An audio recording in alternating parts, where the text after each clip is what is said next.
दोस्तों, हम हर हफ्ते बड़ी मेहनत से आपके लिए एक दिल दहला देने वाली एनिमेटेड हॉरर स्टोरी बनाते हैं। तो अगर आप हमारी यानी खूनी मंडे चैनल की कहानियां एंजॉय कर रहे हैं तो हमारे चैनल को सब्सक्राइब कीजिए और हमारी लेटेस्ट वीडियोस की नोटिफिकेशन के लिए बेल आइकन दबाना मत भूलना।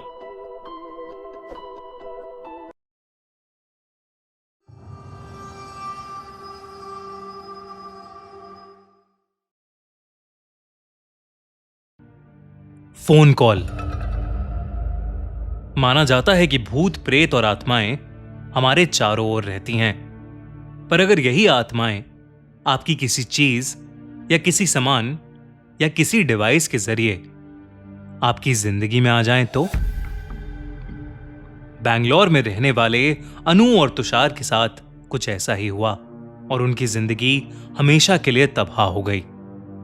अनु और तुषार दोनों की शादी को 6 साल हो चुके थे।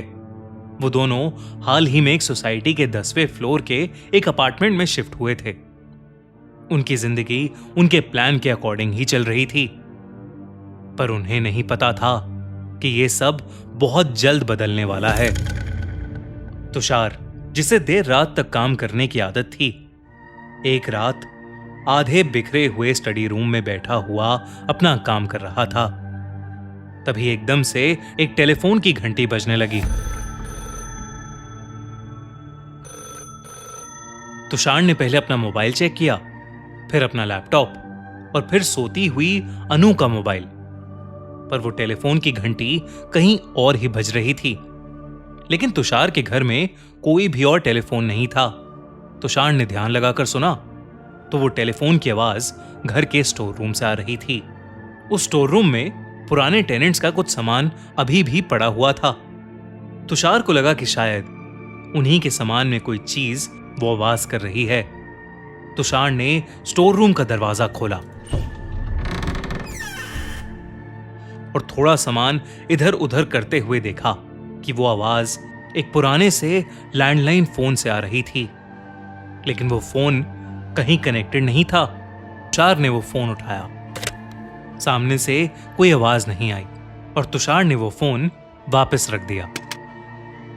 तुषार ने जब लैंडलाइन के छोटे से डिस्प्ले पर देखा तो उस पर लिखा हुआ था 00000000। उसे लगा कि शायद ये टेलीफोन कोई खिलौना होगा और वो वापस अपना काम करने चला गया। लेकिन अगली रात जब अनु सो गई थी और तुषार ऑफिस का काम कर रहा था तो तुषार को फिर से उस टेलीफोन के बजने की आवाज आई। तुषार को अब हैरानी हुई। उसके फोन उठाते ही उसने जब हेलो बोला तो पहले कुछ सेकंड्स के लिए दूसरी ओर से कोई आवाज नहीं आई।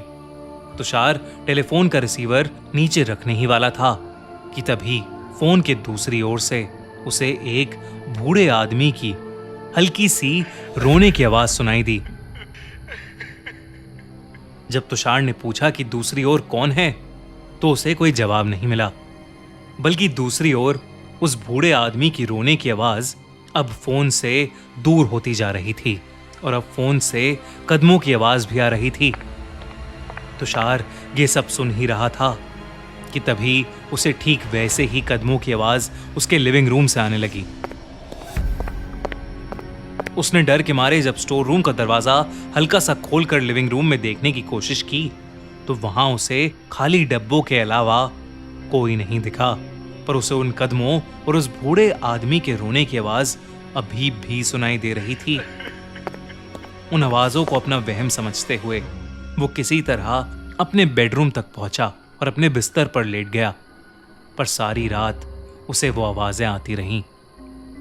सुबह अनु उठी तो उसने देखा कि तुषार, जो सुबह सुबह हमेशा नींद में होता है, वो खुली आंखों के साथ बिस्तर पर बैठा हुआ था।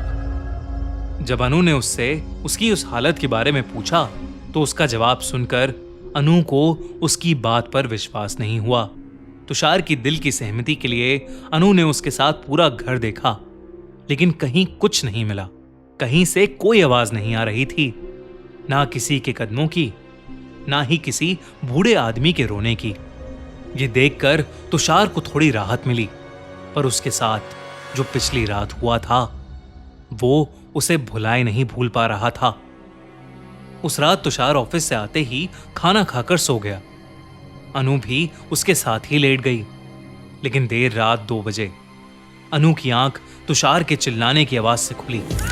अनु भागकर स्टोर रूम में गई तो उसने देखा कि तुषार वहां हक्का बक्का खड़ा था और बार बार बस यही कह रहा था, वो फोन वो फिर से बजा और इस बार मुझे वो बूढ़ा आदमी भी दिखा।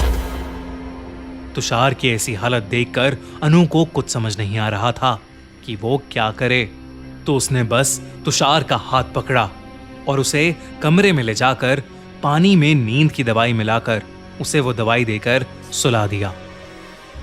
तुषार को इस हालत में देखकर अनु ने डिसाइड किया कि वो अगली रात जाग कर देखेगी कि दरअसल रात को तुषार को होता क्या था और वो क्यों इस तरीके से बिहेव कर रहा था। अगली रात अनु ने देखा कि देर रात होते ही तुषार उठा और स्टोर रूम की तरफ गुस्से से देखने लगा। फिर उसने खुद को वहां जाने से रोकने की कोशिश की और अपने दोनों कान तकिए से बंद कर लिए। वो ये करते हुए कुछ देर और झटपटाने लगा और फिर एकदम से उठकर स्टोर रूम की ओर भागा। अनु भी उसके पीछे भागी और उसने देखा कि तुषार उस लैंडलाइन टेलीफोन को दीवार पर मारकर उसे तोड़ रहा था। और अनु के आते ही उसने वो टेलीफोन उठाया और बालकनी से नीचे फेंक दिया और एक राहत की सांस लेते हुए अनु से कहा, अब वो बूढ़ा हमें कभी परेशान नहीं करेगा। उसके बाद तुषार अपने चेहरे पर मुस्कान लिए सोने चला गया।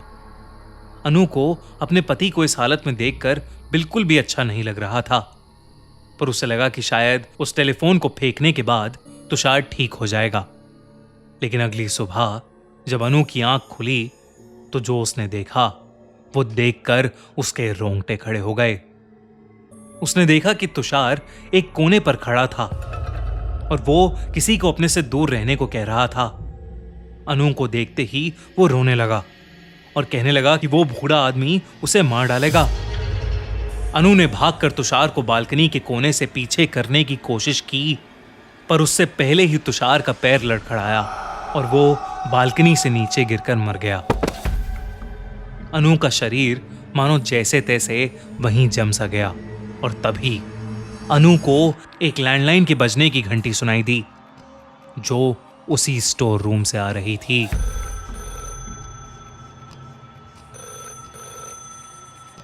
अनु जैसे ही उस स्टोर रूम के अंदर पहुंची, उसने देखा कि वहां पर वही लैंडलाइन फोन पड़ा था जिसको तुषार ने पिछली रात बुरी तरह से तोड़कर बालकनी से फेंका था।